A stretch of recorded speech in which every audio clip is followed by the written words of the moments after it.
어머니 앞에 증거를 꺼내놓는 순간 찻잔을 든 그 손이 처음으로 떨리는 걸 봤어요. 평생 흔들림 없던 분이었거든요. 저도 떨리긴 마찬가지였습니다. 이 한마디를 꺼내면 돌아갈 수 없다는 걸 알았으니까요. 저는 입을 열었어요. 어머니, 거실에 장작 타는 소리만 바스락거렸습니다. 본 영상은 감동적인 사연을 가상으로 표현한 작품입니다. 무료로 할 수 있는 구독과 좋아요를 눌러주시면 영상을 만드는데 힘이 됩니다. 시작하기 전에 어느 지역에서 듣고 계신지 댓글로 알려주시면 그곳으로 행복을 보내드리겠습니다. 이야기 시작하겠습니다. 안녕하세요. 저는 이도현, 올해 41살이에요. 대한민국 재계 10위권 태성그룹의 회장이죠. 돈, 권력, 명예. 세상 사람들이 평생 원하는 것들을 저는 전부 가지고 있어요. 하지만 저한테 그것들이 무슨 소용인지 모르겠습니다. 7년 전 저는 제 전부를 잃었거든요. 아내를요. 아내 한세희는 저한테 세상 그 자체였어요. 처음 만난 건 대학교 앞 작은 카페였는데 창가에 앉아 책을 읽고 있던 그 사람의 옆모습을 저는 아직도 선명하게 기억합니다. 재벌가 장남인 저한테 집안에서 정해준 혼처는 따로 있었지만 저는 세희만을 고집했습니다. 평범한 집안의 딸이라는 이유로 어머니는 끝까지 반대하셨어요. 하지만 저는 물러서지 않았죠. 세희와 함께하는 삶이 아니면 회장 자리도 필요 없다고 했으니까요. 결혼 후 세희는 재벌가 며느리라는 무게를 묵묵히 견뎌냈어요. 시어머니의 차가운 눈빛, 집안 어른들의 수군거림, 그 모든 걸 웃으면서 버텨냈습니다. 저한테는 늘 괜찮다고 했지만 가끔 화장실에서 몰래 울고 나온 흔적을 저는 알고 있었어요. 눈이 빨개진 채로 괜찮다고 웃는 얼굴이 그때마다 제 가슴을 칼로 긋는 것 같았습니다. 그때마다 저는 세희의 손을 잡고 약속했습니다. 내가 반드시 지켜주겠다고요. 그리고 세희가 임신했다는 소식을 들었을 때 저는 세상을 다 가진 기분이었어요. 아이 방을 꾸미고 이름을 고르고 세희 배에 귀를 대고 아이의 심장 소리를 듣던 그 밤들이 제 인생에서 가장 빛나는 순간이었습니다. 출산 당일 저는 병원 복도에서 초조하게 서성이고 있었어요. 그런데 분만실 문이 열리고 간호사가 나왔을 때 표정이 이상했습니다. 뒤이어 의사가 저를 불렀어요. 그 뒤에 무슨 일이 있었는지는 지금도 자세히 기억나지 않아요. 과다출혈, 심정지, 사망. 그런 단어들이 귀를 스쳤지만 뇌가 받아들이질 못했습니다. 세희가 떠났다는 걸 진짜로 믿기까지 몇 달이 걸렸어요.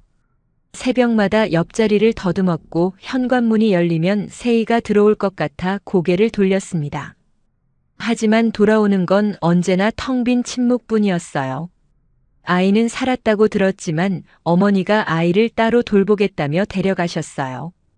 페인처럼 무너져 있던 저는 아무것도 붙잡을 힘이 없었습니다.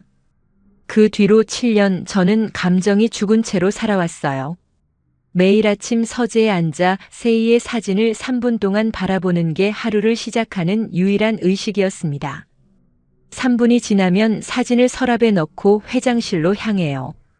그때부터 저는 이도현이 아니라 태성그룹 회장이 됩니다. 웃지 않고 화내지 않고 숫자와 보고서만 읽는 기계 같은 사람이요. 직원들은 저를 냉혈한이라고 불렀지만 사실 차가운 게 아니라 아무것도 느끼지 못하는 거였어요. 7년이라는 시간은 슬픔마저 무감각으로 바꿔놓더라고요. 그러던 어느 날이었습니다. 비가 내리고 있었어요. 가을비 특유의 차갑고 질척한 비가 서울 도심을 적시고 있었죠. 회사 앞 계단을 내려가는데 누군가 제 바지가랑이를 잡았어요. 고개를 내려다보니 7살쯤 된 아이가 비에 젖은 채 서 있었습니다. 얇은 티셔츠가 몸에 들러붙어 있었고 입술이 파랗게 질려 있었어요. 경호원이 아이를 떼어내려 했지만 저는 손을 들어 제지했습니다. 아이의 눈이 어딘가 낯익었거든요. 설명할 수 없는 끌림 같은 게 있었어요. 아이가 떨리는 손으로 뭔가를 내밀었어요. 작은 손바닥 위에 올려진 건 은색 목걸이 하나였습니다. 이거 줄 테니까 우리 엄마 약 좀 사주세요. 그 목소리가 빗소리 사이로 가늘게 들려왔어요. 저는 목걸이를 보는 순간 숨이 멎었습니다. 세상에 단 하나뿐인 그 목걸이. 결혼 전날 밤 제가 직접 세희의 목에 걸어주었던 바로 그 목걸이였거든요. 뒷면에 새겨진 S&D라는 이니셜까지 똑같았어요. 세희와 도현, 우리 둘의 이니셜을요. 다리에 힘이 풀려 그 자리에 주저앉았습니다. 경호원들이 놀라서 달려왔지만 저는 손짓으로 물리쳤어요. 비가 양복을 적시고 있었지만 아무 느낌도 없었어요. 떨리는 목소리로 아이에게 물었어요. 엄마 이름이 뭐야? 아이가 고개를 갸웃하더니 대답했습니다. 한세희요. 아이는 그 이름을 아무렇지 않게 말했지만 저한테는 세상이 두 번째로 무너지는 소리였어요. 7년 동안 멈춰있던 시간이 그 순간 무너져 내렸습니다. 죽은 줄만 알았던 아내의 이름이 비 오는 거리에서 7살짜리 아이의 입을 통해 돌아온 거예요. 손에 쥔 목걸이가 빗물에 젖어 반짝이고 있었습니다. 저는 아이의 어깨를 잡고 물었습니다. 엄마가 어디 있어? 아이는 젖은 소매로 눈물을 닦으며 고개를 끄덕였어요. 데려다 줄게요. 근데 아저씨, 엄마 살려줄 수 있어요? 비는 점점 거세지고 있었어요. 저는 아이의 작은 손을 잡고 일어섰습니다. 그리고 7년 만에 처음으로 멈춰있던 심장이 다시 뛰기 시작하는 걸 느꼈어요. 그 아이가 저를 데려간 곳에서 무엇을 보게 됐는지는 차마 한마디로 말씀드리기 어렵습니다. 저는 아이의 손을 잡고 걸었어요. 재벌 회장이 경호원도 없이 양복이 비에 젖는 것도 모른 채 7살 아이를 따라가고 있었습니다. 누가 봤으면 미친 사람이라고 했을 거예요. 하지만 저는 멈출 수가 없었어요. 그 아이가 내민 목걸이에 새겨진 S&D라는 이니셜이 제 심장을 7년 전 그날로 끌고 가고 있었으니까요. 아이는 지하철을 타고 버스를 갈아타고 좁은 골목길을 능숙하게 빠져나갔어요. 7살이라고는 믿기 어려울 만큼 익숙한 발걸음이었습니다. 이 길을 매일 걸었다는 뜻이겠죠. 7살짜리가 혼자서 이 먼 길을 오갔다는 생각에 가슴이 서늘해졌어요. 서울 도심의 번화한 빌딩 숲을 지나자 풍경이 완전히 달라졌어요. 낡은 건물들이 빼곡하게 들어서 있었고 골목에는 빗물이 고여 질척거리고 있었습니다. 여기가 같은 서울이라는 게 믿기지 않았어요. 저는 매일 유리로 된 회장실에서 이 도시를 내려다봤지만 이런 곳이 있는 줄은 몰랐습니다. 아니, 알려고 하지 않았던 건지도 모르겠어요. 아이가 허름한 건물 앞에서 멈췄어요. 반지하로 내려가는 계단이 있었는데 콘크리트가 갈라진 틈 사이로 빗물이 졸졸 흘러내리고 있었습니다. 아이가 녹슨 철문을 열고 안으로 들어갔어요. 저는 고개를 숙이고 그 뒤를 따랐습니다. 문이 열리자 축축한 곰팡이 냄새가 코를 찔렀어요. 천장에 매달린 전구 하나가 희미하게 깜빡이고 있었고 방 한쪽에 얇은 이불 한 장이 깔려 있었습니다. 그 이불 위에 누군가 누워 있었어요. 저는 그 자리에서 한 발자국도 움직일 수 없었습니다. 7년 전 병원에서 마지막으로 본 그 얼굴이었거든요. 훨씬 야위었고 볼은 깊이 패여 있었고 입술은 핏기가 없이 창백했어요. 하지만 틀림없었습니다. 세희였어요. 죽은 줄만 알았던 제 아내가 곰팡이 핀 벽과 깨진 타일 사이 이 차가운 지하 쪽방에서 숨을 쉬고 있었습니다. 7년 동안 매일 사진 속에서만 보던 그 사람이 살아서 제 앞에 누워 있었어요. 다리에 힘이 풀려 무릎을 꿇었습니다. 세희야.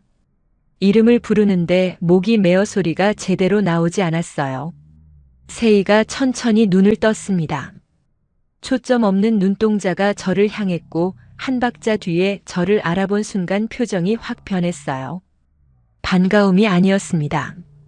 공포였어요. 세희의 온몸이 부들부들 떨리기 시작했고 이불을 끌어안으며 뒤로 물러나려 했어요. 도현 씨, 당신이 여길 알면 안 돼요. 세희의 목소리는 거의 울음에 가까웠어요. 저는 이해할 수가 없었습니다. 7년 만에 남편을 다시 만났는데 왜 반가워하는 게 아니라 두려워하는 걸까요? 도윤이가 엄마 옆으로 달려가 작은 팔로 꼭 안았어요. 엄마, 이 아저씨가 도와준대. 세희는 아이의 머리를 쓸어내리면서도 눈에서 눈물이 멈추지 않았습니다. 저는 무릎을 꿇은 채 세희에게 다가갔어요. 세희야, 무슨 일이 있었던 거야? 왜 여기에 있어? 7년 동안 대체 무슨 일이? 말이 정리되지 않았습니다. 물어보고 싶은 게 너무 많았고 머릿속이 엉망이었어요. 세희는 한참을 울다가 겨우 입을 열었습니다. 떨리는 목소리로 끊어지듯 말했어요. 당신 어머니가 우리를 죽이려고 했어요. 그 한마디에 제 안의 모든 것이 멈췄습니다. 어머니라고요? 제 어머니가 세희를 죽이려 했다고요? 세희는 7년 전 그날 밤 병원에서 있었던 일을 하나씩 꺼내기 시작했어요. 출산 직후 정신이 혼미한 상태에서 시어머니의 사람들이 들이닥쳤다는 것, 아이를 빼앗기고 강제로 병원 밖으로 끌려나갔다는 것, 다시 돌아오면 아이를 해치겠다는 협박을 받았다는 것을요. 세희는 엄마였어요. 자기 목숨보다 아이의 안전이 먼저였던 거예요. 세희는 아이를 지키기 위해 죽은 사람이 되어야 했고 7년 동안 이 지하 쪽방에 숨어 살아온 거였어요. 아프면서도 병원에 가지 못했던 건 신분이 노출될까 두려웠기 때문이에요. 그래서 도윤이가 목걸이를 들고 거리로 나간 거였습니다. 엄마의 약값을 구하기 위해 엄마의 마지막 보물을 내놓은 거예요. 이야기를 듣는 동안 저는 아무 말도 할 수 없었어요. 분노와 슬픔과 죄책감이 동시에 밀려왔습니다. 7년 동안 저는 아내가 죽은 줄 알고 사진만 바라보며 살았는데 바로 같은 도시에서 세희는 홀로 아이를 키우며 공포 속에서 버티고 있었던 거예요. 저는 세희의 손을 잡았어요. 뼈만 남은 것처럼 가느다란 손이었습니다. 7년 전 제가 지켜주겠다고 약속했던 바로 그 손이요. 저는 그 약속을 지키지 못했어요. 7년이라는 시간 동안 저는 회장실에 앉아 사진만 보고 있었고 세희는 이 어둠 속에서 혼자 싸우고 있었습니다. 하지만 이제부터는 다를 거예요. 도윤이가 제 소매를 잡아당기며 물었어요. 아저씨, 우리 엄마 이제 괜찮아지는 거예요? 저는 그 아이의 눈을 바라봤습니다. 세희와 똑같은 눈이었어요. 제 아들의 눈이었어요. 그 눈을 보는 순간 가슴 안에서 무너졌던 것들이 다시 단단하게 쌓이기 시작했습니다. 그날 밤 저는 처음으로 어머니를 의심하기 시작했어요. 그리고 조용히 아무도 모르게 7년 전 그날 밤의 진실을 파헤치기로 결심했습니다. 저는 7년 전 그날 밤에 대체 무슨 일이 있었는지 하나씩 파헤치기 시작했어요. 겉으로는 평소와 다름없는 태성그룹 회장이었지만 안으로는 완전히 다른 사람이 되어 있었습니다. 그리고 진실을 알아갈수록 제가 믿어온 세계가 얼마나 정교한 거짓 위에 세워져 있었는지 깨닫게 됐어요. 가장 먼저 손을 댄 건 세희의 사망진단서였어요. 오래전 일이라 자료를 찾기가 쉽지 않았어요. 흔적은 누군가가 꼼꼼하게 지워놓은 상태였거든요. 하지만 태성그룹 회장의 권한이라는 게 이럴 때 쓰라고 있는 거겠죠. 당시 병원 기록을 입수해서 의료 전문가에게 검토를 의뢰했습니다. 결과는 충격적이었어요. 사망진단서에 적힌 의사의 서명이 위조된 거였어요. 실제로 그 시간에 당직이었던 의사는 따로 있었고 사망진단서에 이름이 올라간 의사는 그 병원에 근무한 적조차 없는 사람이었습니다. 누군가가 처음부터 치밀하게 세희를 이 세상에서 죽은 사람으로 만들기 위해 문서를 조작한 거예요. 단순한 실수나 사고가 아니라 계획된 범죄였습니다. 다음으로 병원 직원들을 추적했어요. 당시 분만실에 있었던 간호사 2명이 출산 직후 동시에 퇴직한 사실을 알아냈습니다. 두 사람 모두 퇴직 직후 고액의 돈이 계좌에 입금되어 있었어요. 그 돈의 출처를 역추적하자 어머니가 개인적으로 운영하던 비자금 계좌가 나왔습니다. 어머니는 병원 사람들을 돈으로 매수해서 제 아내를 이 세상에서 완전히 지워버린 거였어요. 살아있는 사람을 죽은 사람으로 만든 거죠. 가문의 체면과 권력을 지키기 위해서요. 갓 태어난 아이를 빼앗고 산모를 병원 밖으로 내쫓은 뒤 사망진단서까지 꾸며서 모든 흔적을 없앤 거죠. 증거가 하나씩 쌓여갈수록 저는 어머니의 서재를 떠올렸어요. 그곳에는 어머니만 여는 금고가 하나 있었거든요.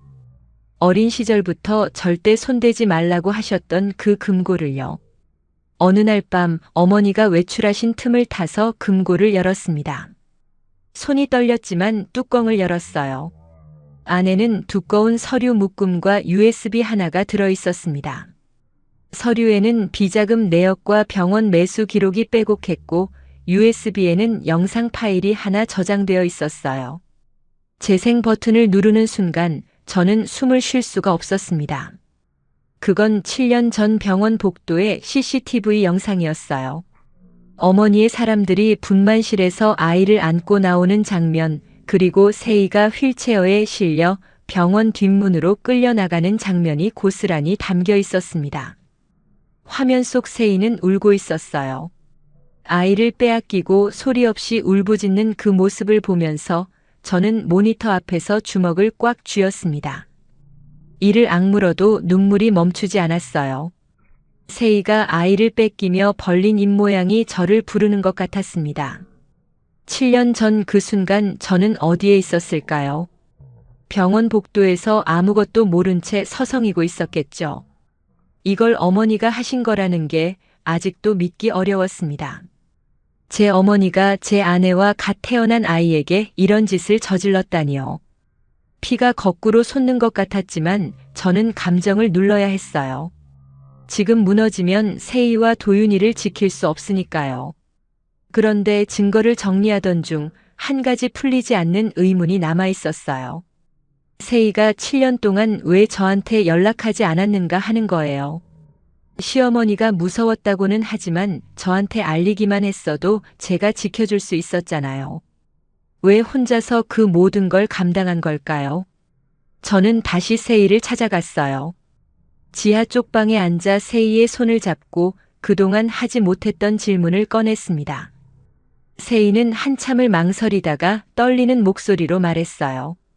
7년 전, 당신 어머니는 나만 없애려고 한 게 아니었어요. 제 손을 꽉 쥐며 말을 이었습니다. 당신도 없애려는 계획이 있었어요. 내가 당신한테 돌아가면 그때는 당신까지 위험해지는 거였어요. 세상이 한 번 더 무너지는 소리가 들렸어요. 어머니가 저까지 해치려 했다고요? 세이는 그걸 알고 있었기에 일부러 자신이 죽은 것처럼 사라진 거였어요. 남편을 지키기 위해 죽은 사람이 되는 길을 선택한 거예요. 7년 동안 지하 쪽방에서 아프고 힘들고 외로웠을 텐데 단 한 번도 저를 찾아오지 않은 이유가 바로 그거였습니다. 저를 살리기 위해서요. 사랑하는 사람 곁으로 돌아가고 싶었을 텐데 돌아가면 그 사람이 죽을 수도 있으니 차라리 혼자 어둠 속에 남은 거예요. 그 순간 저는 깨달았어요. 7년 동안 저를 지켜온 건 회사도 돈도 권력도 아니었습니다. 이 어둡고 차가운 쪽방에서 아프고 배고프고 외로운 밤을 견디며 홀로 버텨온 한 사람의 사랑이었어요. 세이는 아무것도 가진 게 없었지만 저를 지키기 위해 자기 존재 자체를 지워버린 거였습니다. 저는 세이의 이마에 조용히 입술을 대고 말했어요. 이제 내가 지킬 차례야. 이번에는 빈말이 아니었습니다. 어머니가 누구든 무슨 힘을 가졌든 저는 더 이상 물러서지 않을 거예요. 금고에서 꺼낸 증거들을 하나하나 정리하면서 저는 복수의 마지막 그림을 그리기 시작했습니다. 모든 증거가 모였어요. 사망진단서 위조, 병원 매수 기록, 비자금 내역, 그리고 7년 전 병원 복도의 CCTV 영상까지. 이제 남은 건 딱 하나, 어머니와 마주 앉는 일이었습니다. 41해를 살아오면서 어머니에게 반항 한 번 해본 적 없는 제가 오늘은 그분의 세계를 무너뜨리러 가야 했어요. 손에 쥔 서류 봉투가 천근만근처럼 무거웠지만 지하 쪽방에서 제 손을 잡았던 세이의 가느다란 손가락이 떠올랐습니다. 무거워도 가야 했어요. 저녁 무렵 어머니의 저택을 찾아갔습니다. 커다란 대리석 현관을 지나 거실로 들어가니 어머니는 소파에 앉아 차를 마시고 계셨어요. 늘 그렇듯 빈틈없는 차림에 꼿꼿한 자세, 재벌가 안주인의 위엄이 그대로였죠. 저를 보시더니 찻잔을 내려놓으며 말씀하셨어요. 무슨 일이냐? 약속도 없이. 그 목소리에는 아들에 대한 걱정 같은 건 없었습니다. 그저 자신의 시간을 허락 없이 빼앗겼다는 불쾌함만 담겨 있었어요. 저는 어머니 맞은편에 앉았어요. 테이블 위에 서류 봉투를 하나 올려놓았습니다. 어머니의 눈빛이 살짝 흔들렸지만 곧 아무렇지 않은 척 찻잔을 다시 들어 올리셨어요. 어머니 자수하십시오. 저는 최대한 담담한 목소리로 말했어요. 어머니의 찻잔이 멈췄습니다. 천천히 고개를 들어 저를 바라보시더니 입꼬리를 올리며 말씀하셨어요. 뭔 소리를 하는 거냐? 저는 봉투를 열어 서류를 하나씩 꺼냈습니다. 위조된 사망진단서 사본, 간호사들에게 입금된 비자금 내역서, 병원 CCTV 영상의 캡처 사진들. 어머니의 표정이 서서히 굳어갔어요. 하지만 여전히 여유를 잃지 않으셨습니다. 내가 이런 걸 들고 와서 뭘 어쩌겠다는 거냐? 어머니는 웃으셨어요. 차갑고 단단한 웃음이었습니다. 넌 나를 못 버려. 내가 없으면 태성그룹이 무너져. 내가 가진 모든 것이 내가 만든 거다. 그 말이 틀린 건 아니었어요. 태성그룹의 기틀을 다진 건 어머니였고 재계의 인맥과 자금줄을 쥐고 있는 것도 어머니였습니다. 제가 어머니를 무너뜨리면 회사도 함께 흔들릴 수 있었어요. 하지만 저는 더 이상 그게 두렵지 않았습니다. 지하 쪽방에서 뼈만 남은 손으로 아이를 안고 있던 세이의 모습이 떠올랐어요. 비 오는 거리에서 목걸이를 내밀며 엄마를 살려달라고 했던 도윤이의 눈이 떠올랐어요. 회사가 뭐고 돈이 뭡니까? 제 아내와 아이가 7년을 지옥 같은 곳에서 버텨왔는데 저는 그 시간 동안 유리벽 안에서 사진이나 보고 있었잖아요. 그 죗값을 치르지 않으면 저는 평생 제 자신을 용서할 수 없을 거예요. 저는 마지막 카드를 꺼냈어요. 핸드폰에 저장해둔 영상을 재생했습니다. 7년 전 병원 복도의 CCTV. 어머니의 사람들이 갓 태어난 아이를 안고 나오는 장면, 세이가 휠체어에 실려 뒷문으로 끌려가는 장면, 그리고 그 모든 과정을 지시하는 전화 통화 녹음까지. 어머니의 얼굴에서 처음으로 여유가 사라졌어요. 찻잔을 잡은 손이 미세하게 떨리고 있었습니다. 이 영상이 세상에 나가면 어머니가 잃는 건 저 하나가 아닙니다. 저는 조용히 말했어요. 태성그룹도 재벌가의 명예도 전부 끝나요. 스스로 자수하시는 게 마지막 체면을 지키는 길입니다. 어머니는 한참 동안 아무 말도 하지 않으셨어요. 거실에는 벽난로에 장작 타는 소리만 바스락거리고 있었습니다. 그러다 천천히 찻잔을 내려놓으시며 처음 보는 표정을 지으셨어요. 분노도 오만도 아닌 무너지기 직전의 얼굴이었습니다. 결국 어머니는 자수를 선택하셨고 며칠 뒤 경찰에 체포되셨어요. 뉴스에서 태성그룹 사태가 연일 보도됐고 제게는 큰 충격에 빠졌습니다. 저는 회장 자리에서 물러났어요. 회사보다 지켜야 할 게 있었으니까요. 사람들은 제가 모든 걸 잃었다고 말했지만 저는 그렇게 생각하지 않았어요. 오히려 7년 만에 처음으로 제가 진짜 원하는 것을 되찾은 거였습니다. 몇 달 뒤 서울 외곽의 작은 집으로 이사했어요. 재벌 저택에 비하면 보잘것없는 크기였지만 세이와 도윤이와 함께라면 그곳이 세상에서 가장 큰 집이었습니다. 세이는 치료를 받으며 조금씩 건강을 회복하고 있었고 도윤이는 처음으로 친구들과 어울리며 학교에 다니기 시작했어요. 매일 아침 도윤이를 학교 앞까지 데려다 주는 게 제 새로운 일과가 됐습니다. 어느 일요일 오후 마당에 앉아 있는데 도윤이가 달려왔어요. 손에 그림 한 장을 들고 있었습니다. 크레파스로 그린 그림이었어요. 빨간 지붕집 하나 그리고 손을 잡고 있는 세 사람. 그림 위에 삐뚤빼뚤한 글씨로 적혀 있었어요. 우리 가족. 저는 그 그림을 한참 바라봤어요. 세이가 옆에 와서 제 어깨에 머리를 기댔습니다. 저는 조용히 말했어요. 이번엔 내가 지킬게. 7년 전에도 같은 약속을 했지만 이번에는 달랐어요. 그때는 가진 게 너무 많아서 지키지 못했고 지금은 가진 게 이 세 사람뿐이라 반드시 지킬 수 있을 테니까요. 7년 동안 멈춰 있던 제 삶이 그 작은 마당에서 다시 시작됐습니다. 이 이야기를 끝까지 들어주셔서 감사합니다. 이야기가 감동적이었다면 구독과 좋아요 눌러주시고 주인공에게 응원의 댓글도 부탁드립니다.